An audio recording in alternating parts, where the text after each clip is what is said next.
Matt, in our last discussion, we talked about some basics. Yep. Now I want to get even more basic because you're dealing with a guy who knows absolutely nothing about online marketing whatsoever. Okay. So I think I'm a great person to have this discussion with you. Okay. You know, in my own line of business, I know how to assess whether or not an M&A advisor is top-notch or not. Yes. Because it's what I intimately know. Yes. But when you don't really know something, you don't know even how to assess the capabilities of the firm or the person. Yeah. And so when I think about online marketing, it's one area that business owners bitch about constantly. Yes. Because for them, it's kind of like a black hole. It's like they don't know. They cut the check and there it goes. It's just like, I don't know what it's costing me and what am I getting? And like, what are these guys doing? Are they doing anything? Yeah. Like, could I be doing this myself cheaper? Yes. And better, I don't know. Yes. Before we get into that, I want to talk about what services Lizard's doing now. Yeah. And then I want to talk about like how you personally would assess a marketing agency. What are the things you need to think about? What would I ask them? Yeah, like what would you need to know? Okay, so what does Lizard do now? So we've talked about this in the past. Shout out Mike Pinckney. I love you, Mike Pinckney. Oh wait, was that the marketing guy from Killingsworth? Yeah, I remember. He was my digital marketing guy. And this is the guy, like when AX bought the business, you guys wanted to keep him on? He stayed. I think he's still with them, actually. Okay. All right, I remember this. He did not handcuff Killingsworth to himself. If you're watching, you know who I'm talking about. He felt like, in every respect, a partner, and he taught me the ropes of the business from his side, and mentors me still. And so we are a full-service marketing company. We can do everything from helping you develop your brand messaging to getting your content out there on Meta and TikTok if we get to keep it. Who knows? Fun times, 2024. Yep. We do. You manage pronouns as well? we don't do that yet. That's 2025. 2025. Gotcha, okay. We do paid search, right? LSA, pay-per-click, and through all of the, Bing, all of it. And then we're also building websites for lots of our partners, especially partners that are coming from these places that are handcuffing them. If you know, you know. And building out brand new websites for these guys, and then turning over the key to them. And then we're also optimizing those websites over time to get more and more content on there that helps Google grab that website and offer it to a user when somebody's searching for it. Okay. So we're full service. I love it when a partner lets us daydream a little bit with them and lets us get creative with them. But yeah, there's not an aspect of marketing we don't know. So Banner out of California literally was like, here's all of our assets, here's all of our collateral for our brand. Like, have fun, take it and run with it, right? When a company trusts us like that, we can really do some fun stuff because this is a very easy industry to innovate in. In terms of marketing, for sure. And so when a company trusts us with stuff like that, we can have a lot of fun. Lots of times we're dealing with companies that are attempting to look like other companies. And so oftentimes from a consumer's perspective, they're just looking at the same thing with different color and different logo. But in effect, historically they have been, because you've got like marketing companies making the same website, just copying and pasting over. Copy paste. It all looks like all the same, right? So a company that knows itself, that wants to have fun, and that says, hey, digital marketing company, here's everything we've done so far, give us some ideas and take what we've got and run with it. That's when we are set up the most for success. That's what we were given with Nutura, and that's why their conversion cost is right now like around $29, which is insane. And it's because they've given us absolutely everything that we could dream of to make this thing happen, right? And so what kinds of things would I ask a digital marketing company if I weren't working for Mike Pinckney? How would I interview them? I can start at the top. This is actually what I'll be talking about at AZPPO tomorrow. The KPIs that are important to track and measure. And you know who taught me this? And for better or worse, I can't. Michael Vignier taught me this, actually. Really? No, I know. Out of all people, that would have been the last person I would have guessed. I know, it's a little tender still. So tell me what he taught you. So the first two things that are... He's going to be watching this. I hope he is watching this. I'm just kidding, Michael. I do love you. Tracking cost per lead and cost per sale. You can Google the formulas for this, right? Encourage Was he Michael Johansson when he taught it to you, or had he become Michael Vignay? It was Vignay still. Was it Johansson before? Well, yeah, he became Johansson. He took his wife's name. Really? Yes. You didn't know that? No. Oh, yeah, he got married. Yeah. And he took his wife's name. Nuh-uh. That was questionable to many people. When you knew him? I knew him when he was Johansson. I met him like years before the killings were. I met him when he first started at anticimex. We met in Singapore on a deal. And then he was Johansson, then he became Vignay. That's one of the best pieces of viral content we ever actually made for after the sale to anticimex is, you know, in Sweden it's like a delicacy to eat like fermented fish out of a can. That nasty stuff. And they drink it with the vodka. They drink the vodka and they eat that pickled herring. It's called, I don't remember what it's called. Andrew found it online and had it shipped down. And I don't know if you can still find it on their YouTube. I was eating it with your brother in Stockholm. You were not. Nasty, yes. You were not. Because sometimes they have it at the bars. Oh my gosh, it cleared the room. It was anyway, that's an example of having fun with your content and just having fun. So I interrupted you. You learned from Michael Vignay. Michael Johansson.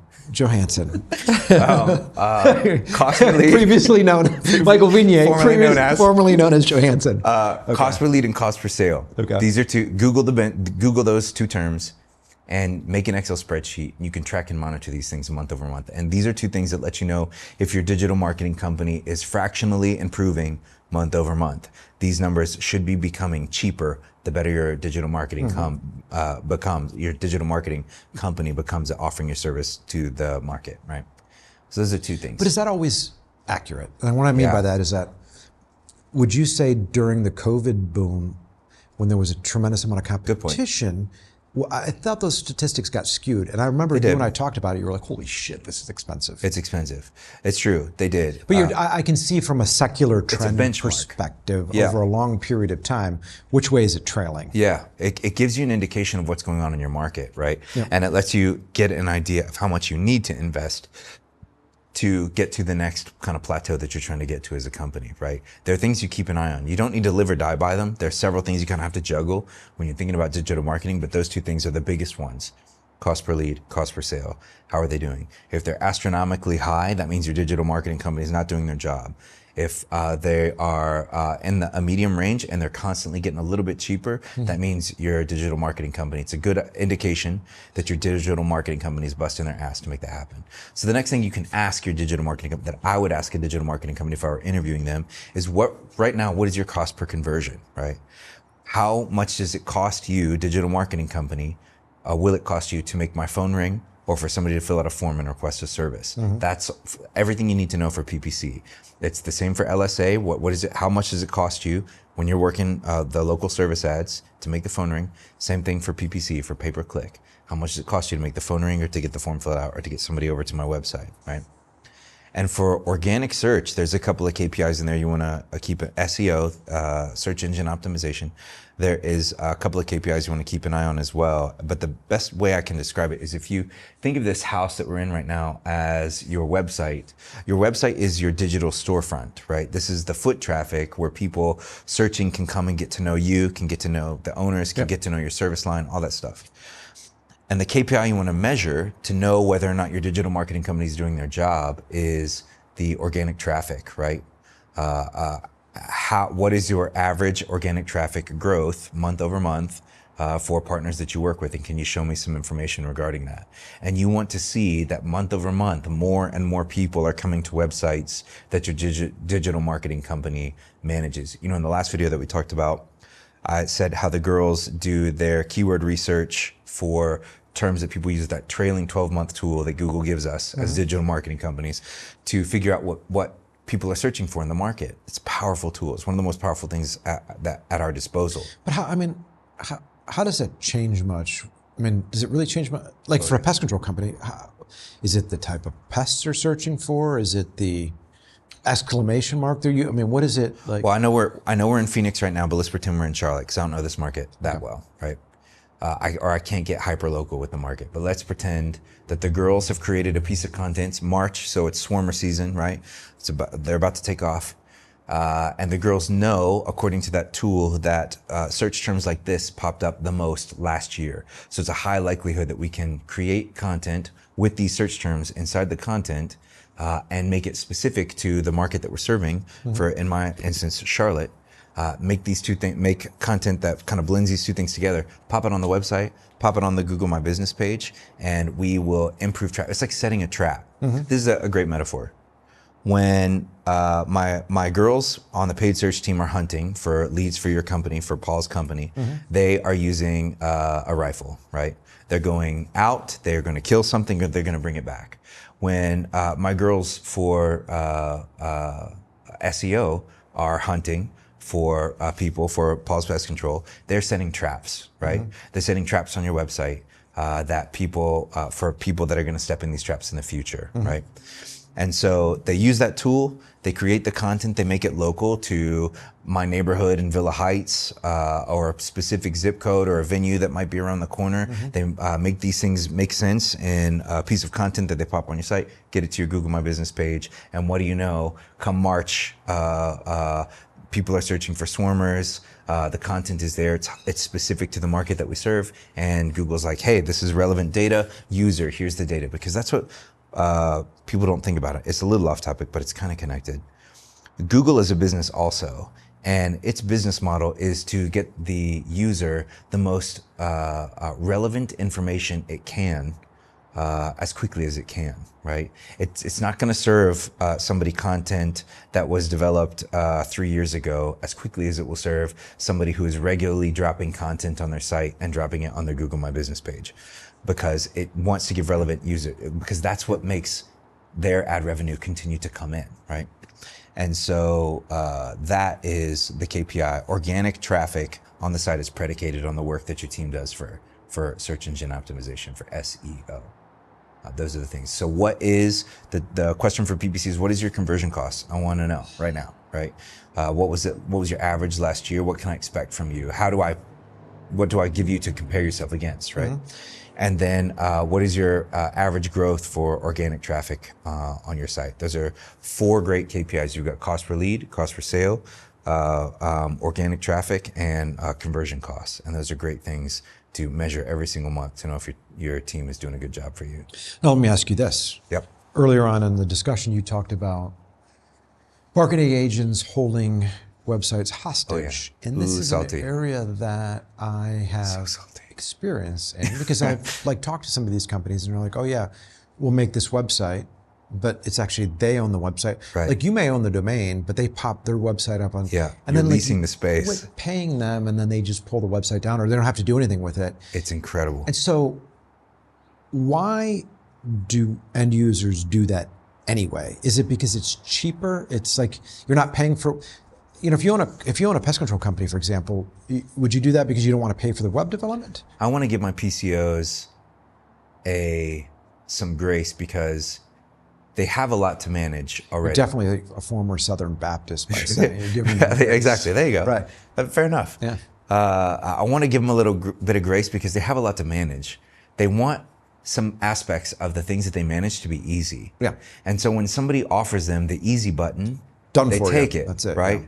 And the problem is sometimes the easy button is a trap. And I feel like I can say, because I've been doing digital marketing long enough, and I've been in the PCA. You know what your daddy said about easy women. Yeah, you know what he says. And I was lucky enough to have a partner like Mike Pinkney, whereby I can say with confidence that no digital marketing company should need to handcuff you to anything. What that means is probably their work is shit. And so, but that trues itself out over time. If you've got a company that's trying to hold you hostage with your website, which is your digital storefront for your business, one of the most basic and key components for the livelihood of your business. If they're holding that hostage, you've got to really ask yourself why, I think, is the question you got to ask yourself. And I wonder if they're worth their salt in the end. I don't think so. Okay. What are some other things you'd be curious about if you were shopping for an agency? If I were shopping, I would want to kind of know that the team that I'm working with understands my market, understands my need, understands how service industry works, and what they need to be successful. They need cost-effective leads to come in a predictable way, so that they can, because it's a what do you call it? A manufacturer, like a line of, what do you call it? Production line? Production line. It's a production line. The leads have to come in. They have to be cost effective. Sales team's got to close them down. Ops team's got to get to the leads. Money lady at the back of the house got to get paid. Business owner takes home the rest, right? That's how it works. And so if they can control in a predictable way this very first initiation that's happening in the market with the new customer, then they've got a predictable instrument that they can use to predict their growth. And so I would want to know, do you understand my market? Can you speak to the struggles that I'm having? And can you help me overcome some stuff that's specific to this industry? Those would be kind of the things that I would grill a company on. You talked about cost per conversion, and it strikes me as the actual end user or the pest control or whatever, lawn care, you name it, whatever that company, the subject company, and their ability to convert these incoming leads into actual customers has a direct bearing on that. So I'm wondering if Lizard as a marketing firm would look at, if I have Paul's Pest Control and I'm paying all this money, you guys are generating leads, but I might be struggling to convert them into customers, and I'm pissed. Yeah. I'm like, Matt, this is your fault. I'm paying all this money and I'm not getting a lot of revenue from it. At what point does the agency step in and say, hey, let's take a look at what's going on here. Yeah. 1,000 leads came in and X number were converted. This is below what it should be. And so you should look at who's answering your phone, yes. what your sales guys doing. Yes. I mean, what sort of dialogue do you have with customers about that? Love that question. Because especially some of these other people that are playing digital marketing in our space, they're not offering their partners that they're working with that type of care. And so our account managers have to listen to the calls. Our pay-per-click team, they listen to the calls and they take their notes with them into their meetings to talk to the partners about whether they listen to us or not is on them. But we've at least got to do everything we can to make this handoff, this baton pass work, right? Oh, so you guys are actually auditing. We have to, right? Because my guy, shout out Joe Panino at Killingsworth, I made the leads come in and it was Joe's responsibility to close them down, right? And if we weren't syncing up, the company wasn't growing, right? And so there's a very powerful and delicate relationship between your sales team and your marketing team. It has to sync up. Yeah. And so we listen and we take our feedback in and we talk to them, but we're also doing what we can on the Lizard side to develop tools and trainings for our partners that help them increase their conversion ratios and close down more opportunities, especially if this isn't an area of emphasis where they've put a lot of work. And so at Lizard, what sort of changes, can you give me an example of any sort of changes you've made at a customer's operation? Oh yeah. Shout out, soft launch. We've been working, I worked with actually my former inside sales leader at Killingsworth to develop a tool. We're calling it Dragon because I'm a dork, and it's kind of an evolved lizard. But wouldn't a lizard be an evolved dragon? Maybe. Either way. No, it's right. I'm doing it right. Okay, just wanted to make you think about it for a second. We are developing a tool. It's a CRM that inside sales teams can use to help keep their leads warmer, longer, and help go after leads that perhaps have issues like price objections and things like that. I see. It's AI powered. There's lots of things going on in the AI space in terms of digital marketing. And that's the other piece when people think, I'll just do my digital marketing myself. Good luck. Because we're struggling to keep up and this is our only thing that we do, right? And so it's AI powered and informed, and there are lots of automations that are kind of set up with this tool to help our partners close down as many opportunities as they can, because ultimately a partner's only going to stick it out with us if the company's continuing to grow. If they're not converting the leads, the only person they're going to blame is the marketing team. They won't even look at their inside sales team most of the time, 80% of the time. And then, we're back out in the streets looking for another person to partner with. So we are developing some tools internally to kind of help our partners kind of overcome that gap. Right on.